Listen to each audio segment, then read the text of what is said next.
FTP நேயர்களுக்கு வணக்கம். இன்று நம்மோடு சிறப்பு நேர்காணலுக்காக இணைந்திருக்கிறார் மூத்த அரசியல் விமர்சகர் ரவீந்திரன் துரைசாமி அவர்கள். சார் வணக்கம். வணக்கம். திமுக கூட்டணியில தேமுதிக அங்கம் வகித்திருக்கிறது.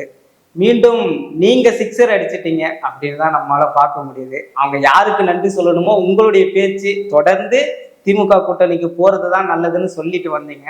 ஓரளவுக்கு அது நிரூபணம் ஆகிவிட்டது. எப்படி சார் பாக்குறீங்க? ஒரு சரியான முடிவை தான் திருமதி பிரேமலதா அம்மையார் அவங்க எடுத்திருக்கதான் நான் பார்க்குறேன். ஏன்னா இதுல லீடர் தான் முடிவெடுக்கணும். நம்ம ஒவ்வொருத்தரும் பலரும் தங்கள் கருத்துக்களை ஒரு லீடர்கிட்ட சொல்ல முடியும். பல கருத்துக்களை உள்வாங்கி லீடர் தான் அந்த முடிவு எடுப்பாங்க. அந்த வகையில அவங்க இன்னைக்கு இந்த எடுத்திருக்க முடிவு காரணம் என்னன்னா, ஸ்டாலின் 47 விழுக்காடு வாக்கு பலத்தோட இருக்கிறார். ஸ்டாலினுக்கு எதிர்ப்பு இல்லை, கலைஞருக்கு இருந்த எதிர்ப்பு ஸ்டாலினுக்கு இல்லை. இப்போ நீங்க கலைஞருக்கு நாடாளுமன்றத்தில் எதிர்ப்பு இருந்தது.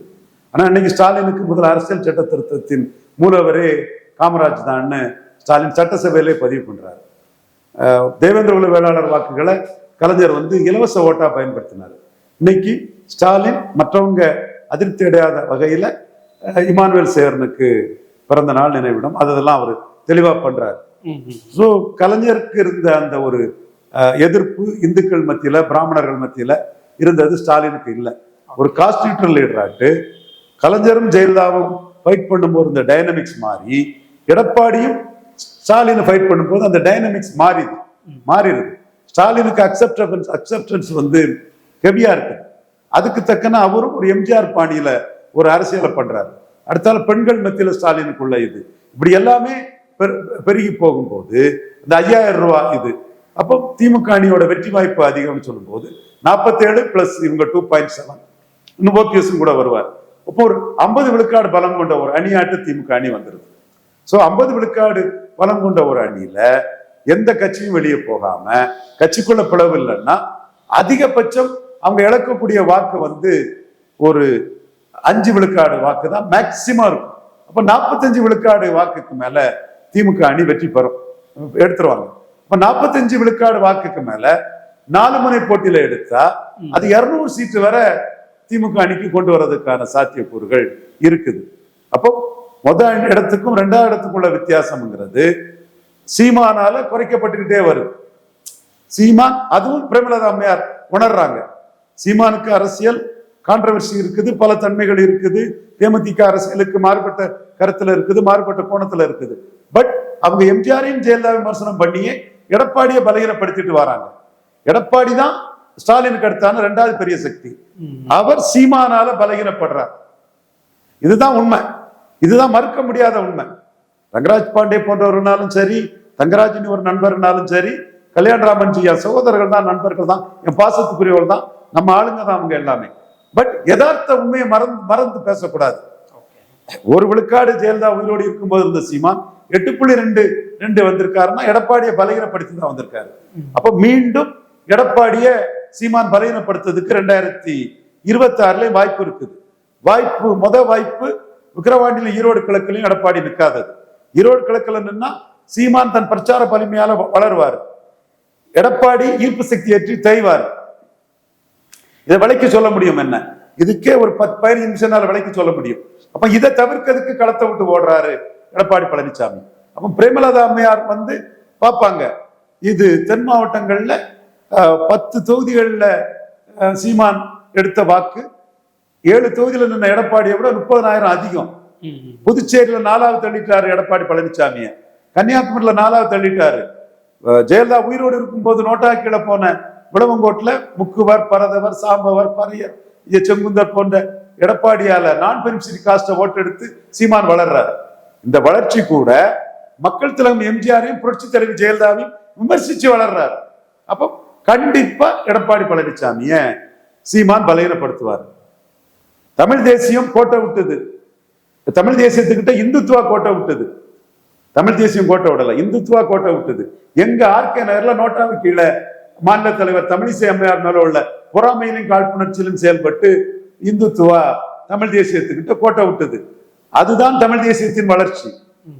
அப்போ நீங்க அண்ணாமலை மேல உள்ள பொறாமையிலையும் காழ்ப்புணர்ச்சியிலையும் பெரியார் மண்ணா பெரியாரா மண்ணான்னு சீமான் நிற்கும் போது நீங்க அண்ணாமலையை களத்துல இறக்கி விட்டு 2வது இடத்தை உறுதிப்படுத்தி இருக்கணும். களத்தை விட்டு ஓடுனது ஆர்கே நகரோட மோசமான செயல்.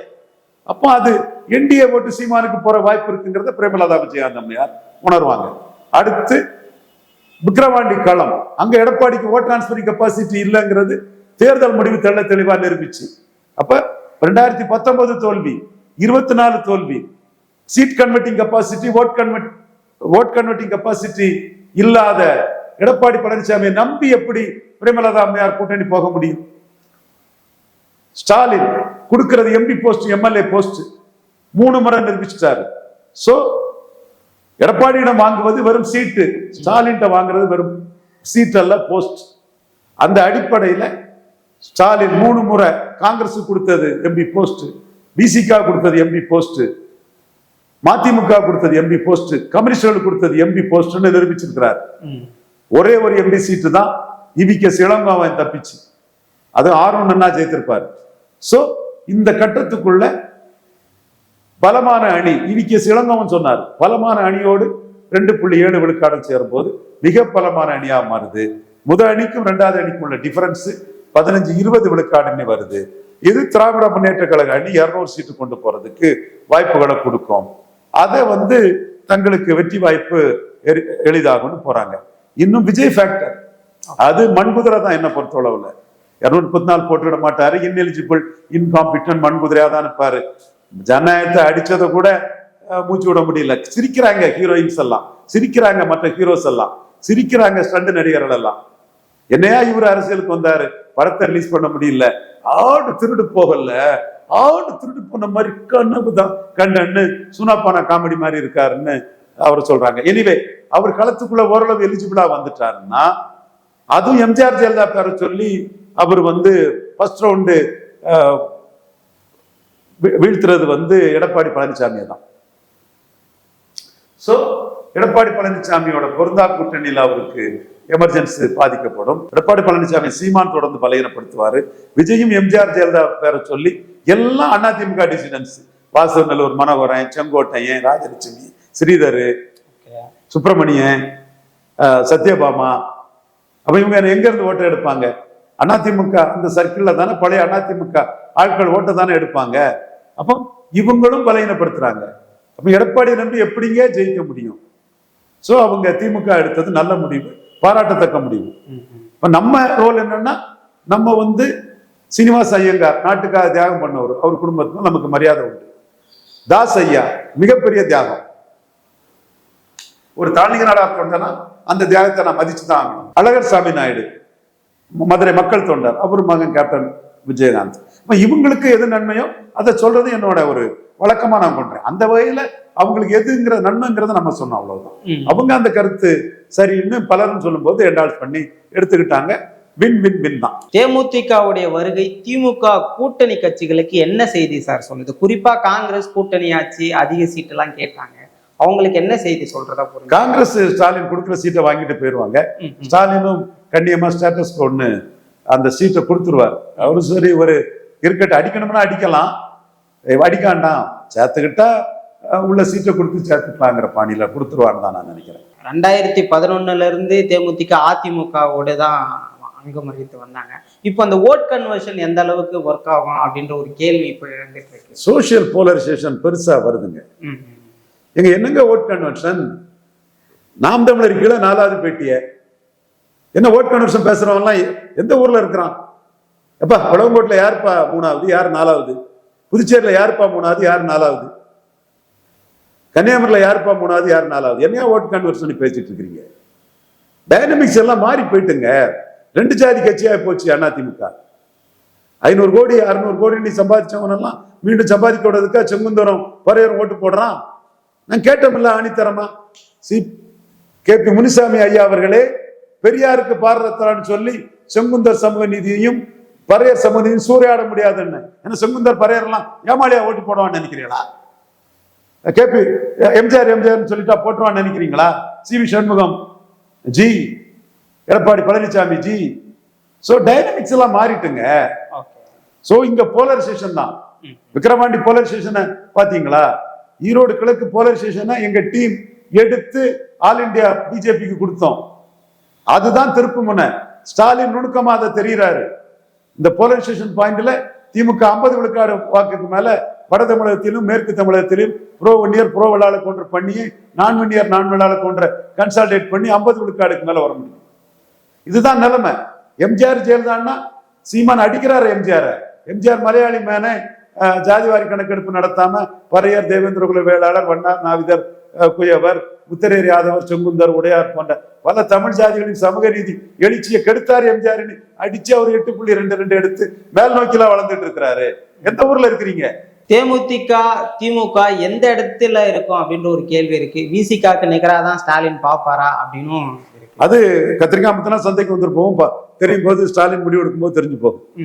எத்தனை சீட்டு சார் கொடுப்பதற்கான வாய்ப்புகள் இருக்கும்? 8+1 இருந்து 10+1 வரை இருக்கு. இப்போ இந்த ராஜ்யசபா நோட்டிபிகேஷன் வந்ததுக்கு அப்புறம் எல்லாரும் ராஜ்யசபா கொடுக்கறதுக்கு வாய்ப்பு இருக்குன்னு சொல்றாங்க. வாய்ப்பு இருக்குமா சார்? +1ங்கிறது ராஜ்யசபா தான். எடப்பாடி தக்க வச்சுக்க விரும்பாத தேமுதிகவே ஸ்டாலின் தக்க வச்சுக்கிறாரு.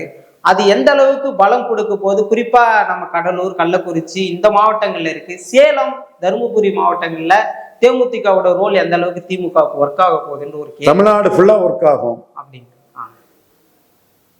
ஈரோடு கிழக்கு பேட்டர்ன் தான் 2024 மக்களவையில பெஸ்ட்ல ஒர்க் ஆச்சு.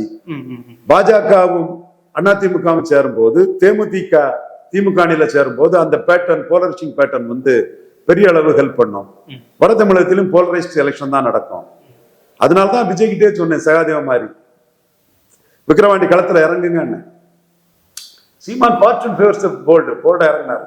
உன்னையாட அடிக்க சொன்னேன், பறையதானே அடிக்க சொன்னாங்க. உனவருக்கு இப்ப கோன் கோட்டைன்னு சொல்லும் போது ஏன்டா வர மராத்தியம் கோட்டைன்னு போது பேசாம இருந்தவன் கேட்டுருவியா? வீரப்பன் என்கவுண்டர் கரெக்ட்னு சொல்லி எடப்பாடியில போய் ஓட்டு கேட்டுருவியா? ஜெயலலிதா வீரப்பன் என்கவுண்டர் பண்ணது கரெக்ட்னு சொல்லி கேட்டு பார்ப்போம். அப்ப அந்த போலரைசேஷன்ங்கிறது வந்துட்டு பல டைனாமிக்ஸ் மாறிட்டு, சும்மா இந்த கொஞ்சம் வெறி எம்ஜிஆர் ஜெயலலிதா திமுக ரெட்டல இருதுருவ அரசியல் அது இதுன்னு இருதுருவ அரசியல் வந்து இன்னைக்கு ஸ்டாலின் வர்சஸ் அதர்ஸா போயிட்டு. நிச்சயமா சார், பல விஷயங்கள் பேசணும், தொடர்ந்து பேசுவோம் சார். நன்றி.